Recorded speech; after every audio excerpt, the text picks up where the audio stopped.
ಆ ಮಣ್ಣಿಗೂ ಈ ಮಣ್ಣಿಗೂ ಡಿಫ್ರೆನ್ಸ್ ಇದೆ. ಇದು ಜಂಬಿಟ್ಟಿಗೆ ಕಲ್ಲು, ಇದು ಜಂಬಿಟ್ಟಿಗೆ ಬರುತ್ತಲ್ಲ. ಲ್ಯಾಟ್ರೈಟ್ ಕಲ್ಲು. ಲ್ಯಾಟ್ರೈಟ್ ಕಲ್ಲು ಸಾಫ್ಟ್ ಆದ್ರೆ ಗಟ್ಟಿಯಾಗಿಲ್ಲ. ಗಟ್ಟಿಲ್ಲ. ಮೇಲಿಂದ ನೈಸ್ ಮಣ್ಣು ಅದು. ಸಣ್ಣ ಸಣ್ಣ ಲ್ಯಾಟ್ರೈಟ್ ಫಾರ್ಮೇಶನ್ ಕಾಣುತ್ತೆ, ಆದ್ರೆ ಇಟ್ಟಿಗೆಗೆ ಬರೋದಿಲ್ಲ, ಅಷ್ಟು ಗಟ್ಟಿ ಇಲ್ಲ ಅಲ್ಲ. ಇದೆ ಗಟ್ಟಿ ಆದ್ರೆ ಇಟ್ಟಿಗೆಗೆ ಬರುತ್ತೆ ಲ್ಯಾಟ್ರೈಟ್. ಇದು ಲ್ಯಾಟ್ರೈಟ್ ಕಲ್ಲದು, ಜಂಬಿಟ್ಟಿಗೆ ಅಂತ ಹೇಳ್ತೇವೆ ಇದಕ್ಕೆ. ಜಂಬಿಟ್ ಮೇಲಿಂದ ನೈಸ್ ಮಣ್ಣು ಅದು. ಅಲ್ಲಿ ಲ್ಯಾಟ್ರೈಟ್ ಫಾರ್ಮೇಶನ್ ನ್ಯೂಟ್ರಿಷಸ್ ಅದು. ಟಾಪ್ ಲೇಯರ್ ಟಾಪ್ ಸಾಯಿಲ್, ಅದು ಬೆಸ್ಟ್. ಎಲ್ಲ ಬೆರಕುಗಳು ಬಿದ್ದು ಅಷ್ಟು ಇದಾಗಿದೆ. ಸೊ ಇಲ್ಲಿ ಒಂದು ಆಕ್ಚುಲಿ ಟಾಪ್ ಸಾಯಿಲ್ ದೇರ್. ಹೇಳಿ. ಆಕ್ಚುಲಿ 1 2 3 4 5 ಜಾತಿ ಮಣ್ಣಿದಾವೆ ಇಲ್ಲಿ.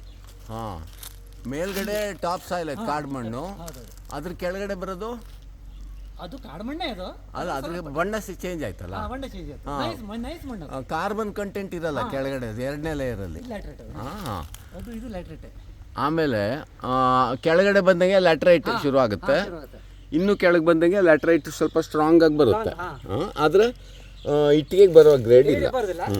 ನಾವು ರೋಡೆ ಹಾಕ್ತೇವೆ. ಇದು ಕೆಳಗಡೆ ಇದು ರೋಡೆ ಹಾಕಿದೇವಲ್ಲ, ಈ ಮಣ್ಣು ಇದು ಗಟ್ಟಿ ಸಾಯಿಲ್ ಇದೆ. ಮತ್ತೆ ರೌಂಡೆಡ್ ಪೆಬಲ್ಸ್ ಇದೆ, ಅಂದ್ರೆ ಇದು ಹೊಳೆಯಿಂದ ಹೊಳೆ ಅಲ್ಲಿ ಕೊಚ್ಕೊಂಡ್ ಬಂದಿದ್ ಮಣ್ಣೆ ಆಗಿರ್ಬೇಕು. ಅಲ್ಲಲ್ಲ, ಇದು ದರೊಳಗೆ ಬರೋದು ಹಂಗಿದ್ರೆ ಈ ತರ ರೌಂಡ್ ಬರೋದು ಯಾವ್ದು ಹೊಳೆಯಿಂದ ಹರ್ಕೊಂಡ್ ಬಂದಿದ್ ನೀರು ರೌಂಡ್ ಫಾರ್ಮೇಶನ್ ಆಗೋದು. ಅಂದ್ರೆ ಯಾವ್ದೋ ಕಾಲದಲ್ಲಿ ಇಲ್ಲಿ ಹೊಳೆ ಹೌದು. ಯಾಕೆಂದ್ರೆ ಆ ತರ ರೌಂಡು ನ್ಯಾಚುರಲ್ ಆಗಿ ಅಂದ್ರೆ ನೀರಲ್ಲಿ ಹರಿದಾಗಲೇ ಬರೋದು. ಯಾವ್ದೋ ಇರ್ಬೋದು.